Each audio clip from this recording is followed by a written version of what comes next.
Welcome back to The Explainer. Today we're unpacking something absolutely massive. We are diving into a colossal infrastructure plan that aims to solve drought, but which has sparked some incredibly intense ecological and human debates. It's called the Ken-Betwa River Link Project, and we really need to unpack what's actually happening here. Right out of the gate, let's ask ourselves a really crucial question. Can we actually re-engineer nature to solve our water crises? Like, is physically altering natural river flows the ultimate solution for a changing climate?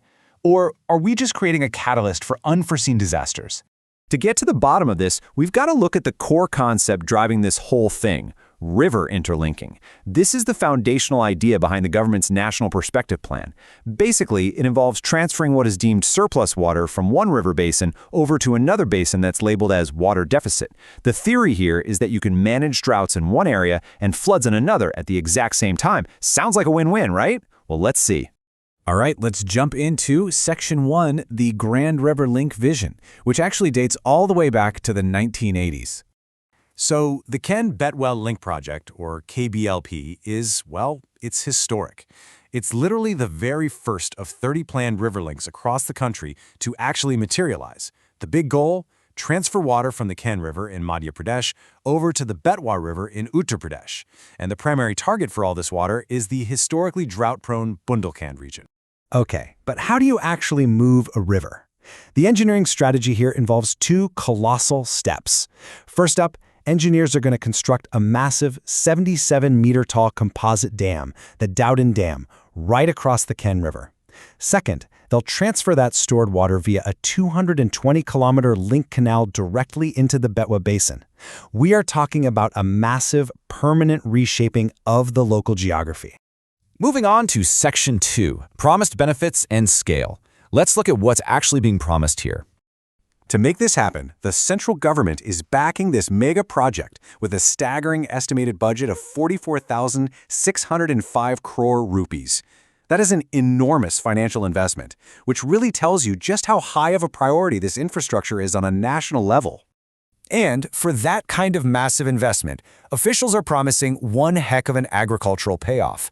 They claim this project is going to irrigate over 1 million hectares of farmland across Madhya Pradesh and Uttar Pradesh. For farming communities out there that rely entirely on the whims of the rain, this is being presented as an absolute lifeline.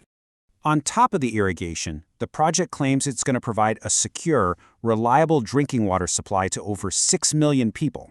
And the government doesn't stop there. They're framing this as a total game changer for regional underdevelopment, highlighting some pretty major energy benefits. The plan is to generate 103 megawatts of hydropower and 27 megawatts of solar energy.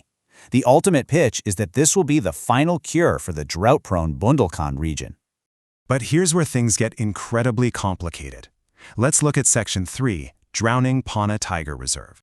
When you look at the ground reality, the ecological toll is, well, it's severe. Independent studies, along with the Supreme Court's own Central Empowered Committee, are warning that this project is going to submerge over 10% of the critical tiger habitat in the Panna Tiger Reserve.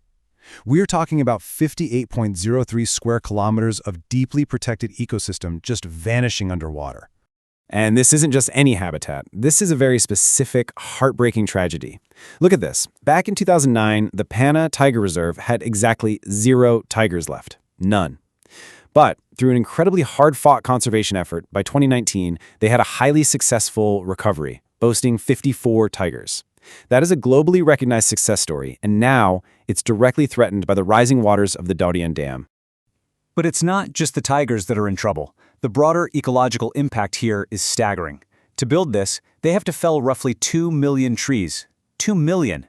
It also poses a direct threat to the habitats of the critically endangered vulture and the long-snouted gharial.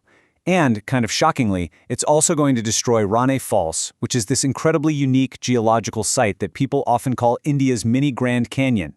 Because of all this, the experts who know this region best are absolutely sounding the alarm. Former reserve directors have publicly stated that the ecological damage will be devastating.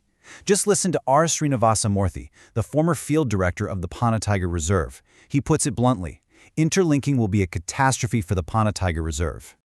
This brings us to Section 4, Displacement and Tribal Protests.